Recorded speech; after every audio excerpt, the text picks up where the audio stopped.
लल्ला लल्ला लोरी और दूध की कटोरी, उसी में बैठ के आप मलाई बर्फ खा रहे थे भाजपा के साथ गलबैया मिला के। उनका कहना था कि जंगल राज आ गया, डॉक्टर का किडनैपिंग लोग भूल गए, फलना हो गया।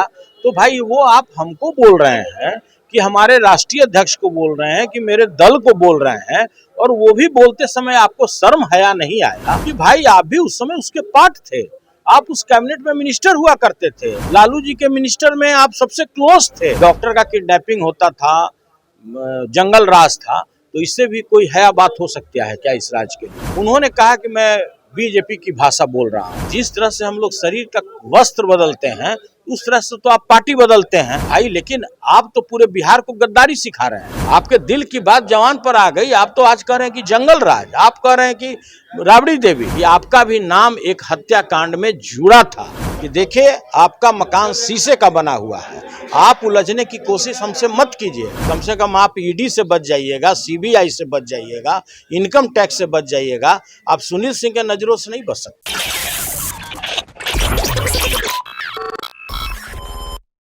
नमस्कार, मैं हूं अनूप नारायण सिंह और आप देख रहे हैं बिहार टॉक के डिजिटल प्लेटफॉर्म को। हमारे साथ हैं बिहार की राजनीति के एक ऐसे पुरोधा जिनका नाम है डॉक्टर सुनील कुमार सिंह। बिहार के ही नहीं, देश के सहकारिता जगत में एक बड़ा नाम है, और जब बोलते हैं तो बिहार की जनता इनकी तरफ ललचाई नजरों से देखती है। बयान भी देते हैं तो बिहार के लोगों के हित में ही देते हैं। सर, काफी चर्चा है, जब बोले हैं तो जरूर कोई दूर तलक बात जाएगी। कहीं तलक नहीं जाएगी, मेरे बिस्कोमान के नीचे ही तक रह जाएगी। देखिए एक्चुअली दरअसल क्या है कि कल हमारे बड़े भाई, जिनको बहुत सम्मान की दृष्टि से हम लोग देखते हैं, बिहार सरकार में काफी सीनियर मिनिस्टर हैं अशोक चौधरी जी, उन्होंने व्यक्तिगत रूप से मेरे ऊपर टिप्पणी की। उनका कहना था कि जंगल राज आ गया, डॉक्टर का किडनैपिंग लोग भूल गए, फलना हो गया। तो भाई वो आप हमको बोल रहे हैं कि हमारे राष्ट्रीय अध्यक्ष को बोल रहे हैं कि मेरे दल को बोल रहे हैं, और वो भी बोलते समय आपको शर्म हया नहीं आया कि भाई आप भी उस समय उसके पार्ट थे, आप उस कैबिनेट में मिनिस्टर हुआ करते थे, लालू जी के मिनिस्टर में आप सबसे क्लोज थे, माननीय लालू प्रसाद जी को आप परामर्श देते थे। और वो व्यक्ति अगर यह बात बोले कि डॉक्टर का किडनैपिंग होता था, जंगल राज था, तो इससे भी कोई हया बात हो सकती है क्या इस राज्य के लिए? दूसरी बात, उन्होंने कहा कि मैं बीजेपी की भाषा बोल रहा हूँ, राष्ट्रीय जनता दल के बहुत सारे लोग बीजेपी की भाषा बोल रहे हैं। तो भाई उनको हम ये बताना चाहते हैं, यह भी तो सर्वगुण संपन्न आप ही हैं, आपसे ज्यादा तो किसी को इसका अनुभव नहीं है। और ये भी उनको हम बताना चाहते हैं कि भाई आप कभी साबरमती घाट पर धुनी रमाए, कभी गंगा घाट पर किए, कभी आप संगम घाट पर किए, और आगे आने वाले समय में हो सकता है कि आप बागमती घाट पर अपना धुनी रमाइएगा। सभी लोग जानते हैं जिस तरह से हम लोग शरीर का वस्त्र बदलते हैं उस तरह से तो आप पार्टी बदलते हैं।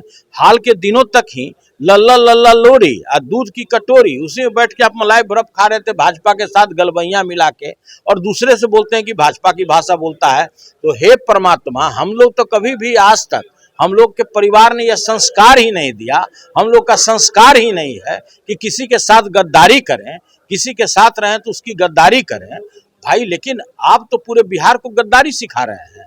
आप ही एक ऐसे व्यक्ति हैं कि परसों तक किसी और पार्टी में थे, कल किसी और पार्टी में थे, आज किसी और पार्टी में हैं। तो उस नेता को भी यह बात समझना चाहिए कि जब वो 3 पार्टी में नहीं रहे तो आपके यहाँ भी वो रहने वाले नहीं हैं। जिस दिन आप हल्का भी कमजोर होइएगा तो अगले दिन आपको बागमती नदी के किनारे में धुनी रमाते हुए दिखे जाएंगे। और आप कहते हैं कि भाई हम तो राष्ट्रीय जनता दल में 3 ही आदमी को जानते हैं। तो भाई हम तो, हमारे जैसे लाखों कार्यकर्ता है, तो हम लोग भी तो 3 ही आदमी को जानते हैं, चौथा को तो हम लोग जानते नहीं हैं। ये तो कोई नई बात नहीं है। तो भाई आपको यह बात भी नहीं भूलना चाहिए कि हमारे जैसा लाखों कार्यकर्ता राष्ट्रीय जनता दल के हैं कि जो आदरणीय लालू प्रसाद जी के प्रति, तेजस्वी यादव जी के प्रति, राबड़ी देवी जी के प्रति वही सम्मान भाव रखता है जो हम रखते हैं।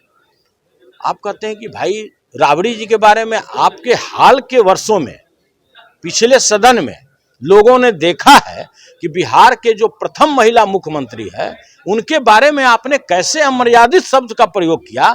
जो यहाँ का मैट्रिक पढ़ा हुआ व्यक्ति भी उतना भलगर बात नहीं बोल सकता है किसी महिला के प्रति जो आपने सदन में बोला। और आज दिल की बात आपके तो जवान पर आ ही गई, आपके दिल की बात जवान पर आ गई। आप तो आज कह रहे हैं कि जंगल राज, आप कह रहे हैं कि राबड़ी देवी, सब लोग सब बात समझता है।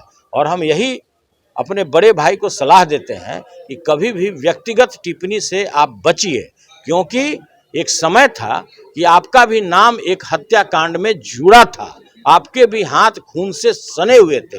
अगर लालू यादव नहीं होते, अगर लालू यादव का चरण पकड़कर आप रोए नहीं होते, तो शायद आज आपकी स्थिति यह नहीं होती। और उसी को आप बोलते हैं जंगल राज, बहुत सर्व की बात है। एक सुचिता है, आप डॉक्टर सुनील कुमार सिंह की चर्चा होती है तो पढ़े लिखे और समाज में एक ऐसा तबका है जो आपके तरफ ललचाई नजरों से देखता है। बोलते हैं तो मुद्दे पे बोलते हैं, सरकार आपकी है, कई सारे ऐसे घटनाक्रम हुए हैं और आपने जो बयान दिया है उसमें कहा है ये आपका निजी विचार है, आप कोई पार्टी के फोरम से नहीं बोल रहे हैं, फिर यह विवाद क्यों? हमेशा आज भी हम बोल रहे हैं कि भारतीय नागरिक डॉक्टर सुनील कुमार सिंह के नाते यह बयान दे रहे हैं। हम बिस्कोमान के अध्यक्ष हैं, राष्ट्रीय जनता दल से इसको कोई लेना देना नहीं है मेरे बयान से, ये मेरा व्यक्तिगत बयान है। चूंकि हमारे बड़े भाई अशोक चौधरी ने मेरे विरुद्ध में आरोप लगाया, इसलिए मैं यह बयान दे रहा हूँ, उनका जवाब दे रहा हूँ। और हम फिर उनसे आगाह करना चाहते हैं, उनको आगाह करना चाहते हैं कि देखिए, आपका मकान शीशे का बना हुआ है, आप उलझने की कोशिश हमसे मत कीजिए। आज भी सुनील सिंह का 2 रूम का ही मकान है पटना में, लेकिन आपको अपने में आकलन करना चाहिए कि आप कितने हजार करोड़ के आदमी हैं। तो इसलिए उलझने के पहले कम से कम आप ईडी से बच जाइएगा, सीबीआई से बच जाइएगा, इनकम टैक्स से बच जाइएगा। आप सुनील सिंह के नजरों से नहीं बच सकते हैं। ईमानदारी की बात हो या सदन की बात हो, लगातार आप कहते हैं कि जो बिस्कोमान जिस संस्था को आपने पुनर्जीवित किया है, आप कहते हैं किसी भी जांच एजेंसी से जांच करा लीजिए, 1 रुपए का भी अगर गड़बड़ी होगा तो उसके लिए आप जिम्मेवार होंगे। इतनी सफाई गोई के साथ इतनी बड़ी बात आप बोलते हैं डॉक्टर सुनील कुमार सिंह जी, इतना कॉन्फिडेंस कहां से आता है? कोई नहीं बोल सकता। फिर हम वही बात बोल रहे हैं कि जितना मृत्यु सत्य है, उतना ही सत्य है कि बिस्कोमान 265 में ही यूरिया बेचती है, न 1 रुपया कम न 1 रुपया ज्यादा, और इससे ज्यादा हम कुछ नहीं बोल सकते हैं। सच बोलना अगर बगावत है तो समझो हम बागी हैं। डॉक्टर सुनील कुमार सिंह ने तमाम विवादों पर विराम लगाते हुए उन लोगों को तो जरूर जवाब दिया है जो कह रहे हैं कि डॉक्टर सुनील कुमार सिंह को नहीं जानते हैं। इन्होंने कहा कि जिनके घर शीशे के होते हैं उन्हें दूसरे के घरों पर पत्थर नहीं फेंकना चाहिए। राजनीति अपने जगह पर है और व्यक्तिगत छिटाकाशी अपने जगह पर। डॉक्टर सुनील कुमार सिंह ने आज तक किसी के बारे में व्यक्तिगत कोई टिक्का टिप्पणी नहीं की है। राजद में है लेकिन राजनीति में एक ऐसे सुचिता के प्रतीक हैं जो बिहार इनकी तरफ ललचाई नजरों से देखता है। मिलेंगे इस कार्यक्रम में ऐसे ही शख्सियत से, ऐसे ही तल्ख सवालों के साथ। तब तक के लिए दीजिए विदा, नमस्कार। ऐसे ही खबरों के लिए जुड़े रहिए बिहार टॉक से। यूट्यूब पर लाइक और सब्सक्राइब करें, बेल आइकन जरूर दबाएं। फेसबुक, ट्विटर और इंस्टा पर फॉलो करें। धन्यवाद।